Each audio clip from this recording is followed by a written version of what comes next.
ce n'est ni le Caire, ni Islamabad.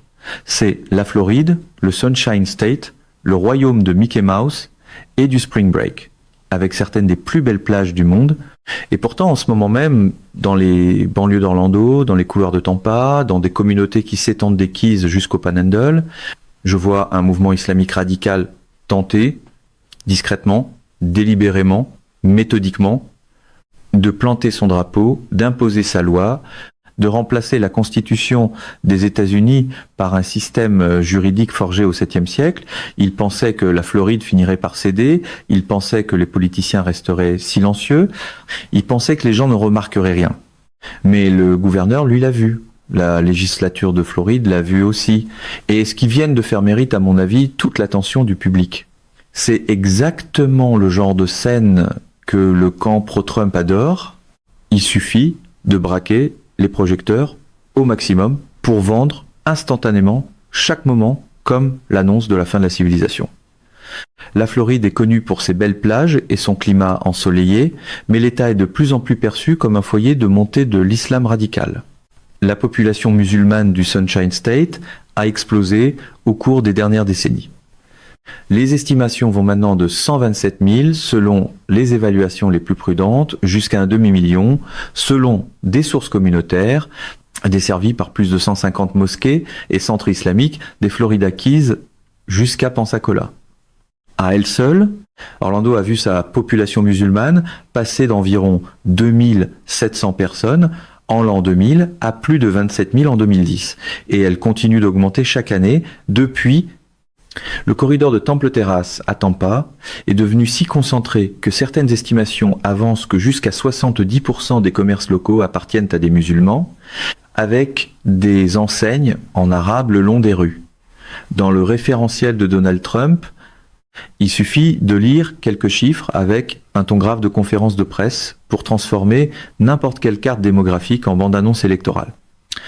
À mes yeux, la Floride a été un foyer documenté d'activités islamiques radicales. Un ancien étudiant de l'Université de Floride a été reconnu coupable d'avoir tenté de fournir un soutien matériel à l'État islamique après avoir essayé d'entrer illégalement en Syrie.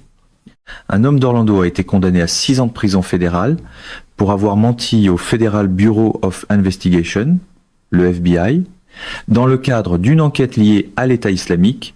Un homme qui aurait déclaré au dossier, je cite, If Islam is terrorism, then oh God give me more of this terrorism until the day I die.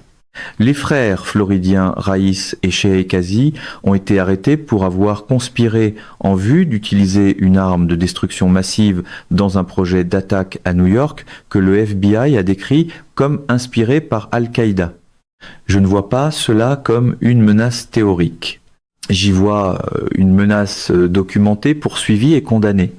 Et à mesure que cette population augmente et que des organisations pro-musulmanes comme CAIR s'enracinent plus profondément dans l'infrastructure civique et juridique de l'État, la question de savoir quelle loi gouverne la Floride devient, pour moi, non pas académique, mais existentielle. Le gouverneur Ron DeSantis l'a vu, la législature de Floride l'a vu, et le 5 avril, ils ont tranché la question de manière décisive. Le camp pro-Trump a d'ailleurs un talent bien à lui, transformer chaque débat juridique en publicité pour l'image du seul homme assez courageux pour dire ce que personne n'ose dire, même quand ce scénario a déjà été rejoué, jusqu'à user le pupitre. Cette réponse, c'est la loi HB 1471, et je la considère comme plus importante encore que ce que les gros titres laissent entendre. Le projet de loi repose sur 2 piliers. D'abord, il interdit aux tribunaux, aux juges et aux agences gouvernementales de Floride d'appliquer, de faire respecter ou même de considérer tout système juridique étranger. Et oui, cela inclut explicitement la charia dans toute procédure judiciaire en Floride. Si vous êtes dans une salle d'audience en Floride, seule la loi américaine s'applique. Point final. Ensuite, et c'est l'aspect qui, selon moi, fait littéralement fondre les défenseurs pro-islam comme CAIR, le Council on American Islamic Relations. Le projet de loi donne au gouverneur de Floride le pouvoir de désigner officiellement des organisations comme groupes terroristes domestiques ou étrangers, les exposant ainsi à des poursuites civiles, à une mise en cause de leurs actifs et à toute une série de conséquences juridiques. C'est aussi le rythme bien connu de Donald Trump. Prendre une formule comme point final, puis l'emballer comme si un simple coup de poing sur le pupitre suffisait à mettre l'histoire au garde, à vous. DeSantis a signé le texte le 5 avril et il ne s'est pas arrêté là. Le gouverneur DeSantis a aussi publié un décret déclarant à la fois CAIR et les frères musulmans comme organisation terroriste. CAIR a été désignée comme co-conspiratrice non inculpée dans l'affaire la plus vaste poursuite pour financement du terrorisme de l'histoire américaine. Les Émirats arabes unis ont désigné CAIR comme organisation terroriste. Le FBI a rompu ses liens officiels avec CAIR il y a plus de 10 ans. Et pourtant, pendant des années, l'establishment politique et médiatique a traité CAIR comme une organisation légitime de défense des droits civiques, une voix respectable, un interlocuteur à la table, un simple appel de la Maison-Blanche. À mes yeux, la Floride vient de modifier durablement ce calcul. Et si l'on regarde cela à travers le style de propagande du camp pro-Trump, c'est précisément le moment où la caméra doit se déplacer au ralenti, où la musique de fond doit monter, et où l'orateur doit prendre l'air de quelqu'un qui vient tout juste de signer une seconde constitution. Mais en réalité, ce qui se passe en Floride n'est qu'un début. Cette formule-là aussi est familière à Donald Trump. Il faut toujours qu'il y ait un début, parce que une histoire qui ne s'étire pas sur plusieurs actes nourrit mal la panique politique sur tout un cycle médiatique. Quand je regarde Epic 2, je vois qu'Epic City est plus qu'un simple quartier. C'est un mode de vie, une communauté conçue avec minutie pour mettre l'islam au premier plan. Nous sommes à Joséphine, au Texas, une banlieue dynamique au nord de Dallas. Et depuis plusieurs années, juste sous le nez des autorités locales, une organisation islamique radicale construit discrètement ce qui ressemble à une société parallèle autosuffisante, avec sa propre mosquée, sa propre école islamique, sa propre clinique médicale et 74 maisons vendues exclusivement à des musulmans affiliés.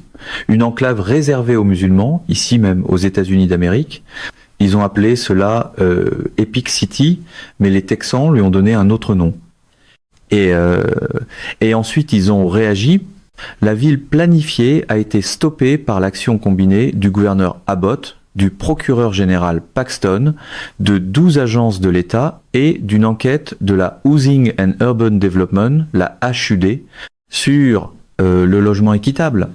Les électeurs républicains des primaires texanes se sont ensuite rendus aux urnes et ont voté à 95% en faveur de l'interdiction de la reconnaissance de la charia devant les tribunaux du Texas. Le camp pro-Trump raffole particulièrement de ce genre de récit. Il suffit de lui donner un nom qui frappe, puis de laisser l'émotion et les caméras faire le reste. Et c'est pas seulement le Texas. Des élus de l'Arizona ont entrepris d'interdire explicitement la reconnaissance de la charia dans les tribunaux de leur État. Et le président Trump a officiellement désigné les frères musulmans comme organisation terroriste. Je vois donc ici un schéma très clair, la Maison-Blanche, le Texas, l'Arizona, maintenant la Floride.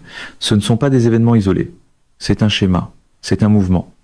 L'Amérique des États rouges s'éveille à la même réalité que les Européens ordinaires dénoncent à grands cris depuis 20 ans, une réalité que l'establishment politique a ignorée, ridiculisée et étouffée, pendant que, en parallèle, des structures juridiques étrangères s'implantaient discrètement dans les sociétés occidentales.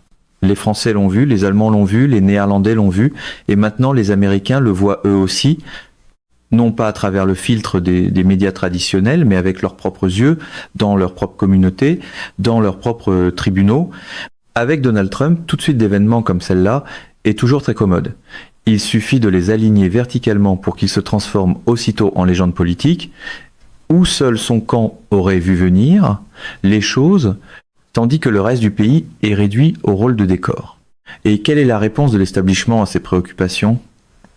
À mes yeux, c'est la même qu'elle a toujours était démagogie, dénigrement, accusation d'islamophobie, de bigoterie, de racisme, de haine. Mais voilà ce qu'ils ne peuvent pas évacuer d'un revers de main. On ne peut pas prétendre être une organisation de défense des droits civiques, alors même que son organisation fondatrice a été nommée dans la plus grande affaire de financement du terrorisme de l'histoire américaine. On ne peut pas réclamer une place dans la vie civique américaine tout en défendant un système juridique explicitement incompatible avec la Constitution des États-Unis. On ne peut pas jouer sur les deux tableaux. Et la Floride, sous Ron DeSantis, vient de le rendre parfaitement clair. Depuis longtemps, le camp pro-Trump a fait de l'expression parfaitement claire, une sorte d'accessoire verbal. Plus on la répète avec aplomb, plus on espère que personne ne posera les questions embarrassantes. De fait, DeSantis lui-même a déclaré lors de la signature « We cannot let America become Europe ». Et il a raison, parce que l'Europe n'a pas perdu sa civilisation en un seul moment dramatique. Elle l'a perdu pouce par pouce, année après année, excuse après excuse, jusqu'à ce que des quartiers entiers de Paris, de Londres et de Stockholm deviennent des zones interdites où la loi occidentale a été, pour toute fin pratique, rendue obsolète. Ce n'est pas une théorie du complot, c'est, selon ce récit, une réalité documentée.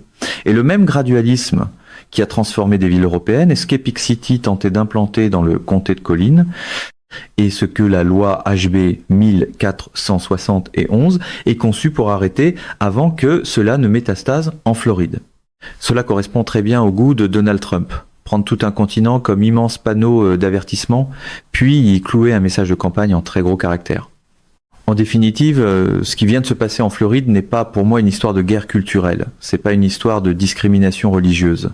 C'est une histoire de souveraineté. C'est l'histoire d'un État américain qui regarde ce qui est arrivé à l'Occident, discrètement, progressivement, délibérément, et qui dit « pas ici, pas dans nos tribunaux, pas sous notre drapeau, pas sur le sol de la Floride ». Le gouverneur DeSantis a agi. La législature de Floride a adopté la mesure et chaque patriote du pays y prête désormais attention parce que ce que le Texas a commencé et que la Floride vient de renforcer est en train de devenir le modèle. L'histoire ne récompense pas les hésitants. Elle récompense ceux qui ont compris le moment et qui ont agi. Le grand État rouge de Floride a compris cela et il a livré. Je ne crois pas que nous assistions au déclin de la civilisation chrétienne. Je crois que nous assistons à son réveil.